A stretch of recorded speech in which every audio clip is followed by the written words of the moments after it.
Dit is vanoggend vir my ook 'n wonderlike voorreg om hier by u te kan wees en ook my getuienis van redding, hoe die Here Jesus my siel kom red het, met u te kan deel.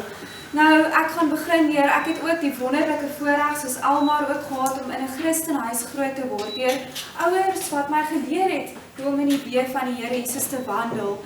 En ek onthou hulle het my geleer om as jong dogtertjie kerk toe te gaan, om my Bybel te lees en om te bid en om al daardie dinge te doen wat 'n Christen veronderstel is om te doen. En ek onthou elke Sondag het ek my mooiste rokkie aangetrek en dan het ek kerk toe gegaan. Maar ek het altyd aanvaar dat ek 'n kind van die Here is. Die rede daarom is omdat my ouers was kinders van die Here. En omdat ek hulle kinders was, het dit my 'n kind van die Here gemaak. Dit is wat ek geglo het. Maar vriende, soos wat die gesegde ook sê, dat dit sê nie as ek in 'n bakkery gebore is, dat ek 'n brood is nie. Net so was dit ook in my geval nie dat te sê dat ek deur kinders van die Here, as my ouers was ek 'n kind van die Here nie. En net soos elke persoon op hierdie aarde, en soos die psalmdigter ook sê, in Psalm 51 vers 7, kyk, in ongeregtigheid is ek gebore, en in sonde het my moeder my ontvang, was ek ook in daardie sonde gebore, en ook verlore. En in 2006 het ons vanaf 'n klein dorpie Robertson het ons Kaapstad toe getrek, en hier moes ek in die Kaap nuwe vriende maak en na 'n nuwe skool gaan, en ek het begin alles doen wat my vriende van my verwag het, en om in te pas as jong mens. En laterhand het ek ook die verkeerde dinge begin doen, soos my vriende. En ek kon nie verstaan hoekom daar iets hier in my binneste is, wat vir my die begeerte gee om die verkeerde te doen nie, en dat ek heeltyd daarna wil neig nie. En tog wou ek my ouers ook gehoorsaam en wandel soos wat hulle my groot gemaak het. Maar ek het geweet dat hulle my nie geleer het om te lieg en om te vloek ensovoorts nie, want ons ouers leer ons nie dit nie. Maar in my hoërskoolloopbaan het my lewe al hoe meer agteruit gegaan en ek het al hoe meer sonde begin doen, en sonde het my gewoonte geraak. Aan die begin is ons oortuig van iets is sonde, maar laterhand as ons aanhou daarmee, dan raak dit 'n gewoonte, en laterhand het ek nie meer begin omgee nie. Maar hoe min het ek geweet dat die woord van die Here sê, die sonde lei na die ewige dood.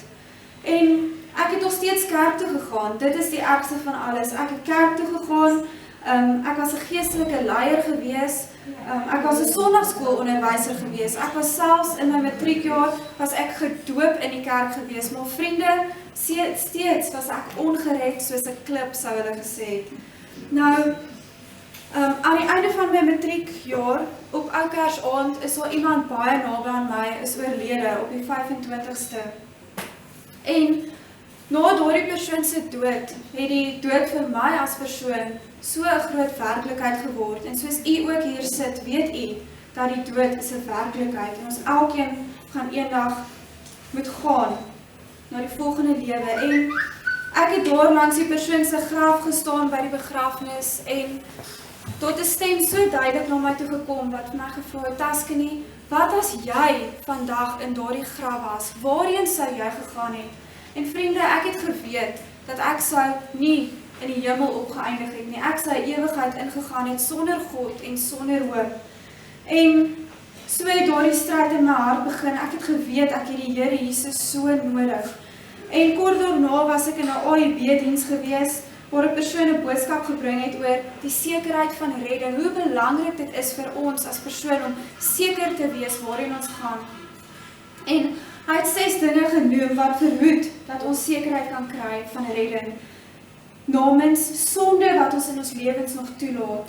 Ongeloof was ook een van die dinge. Party mense is net blyweg onbereidwillig om die Here Jesus met hulle alles te dien. Soos Almar ook gesê het, is dit alles of niks.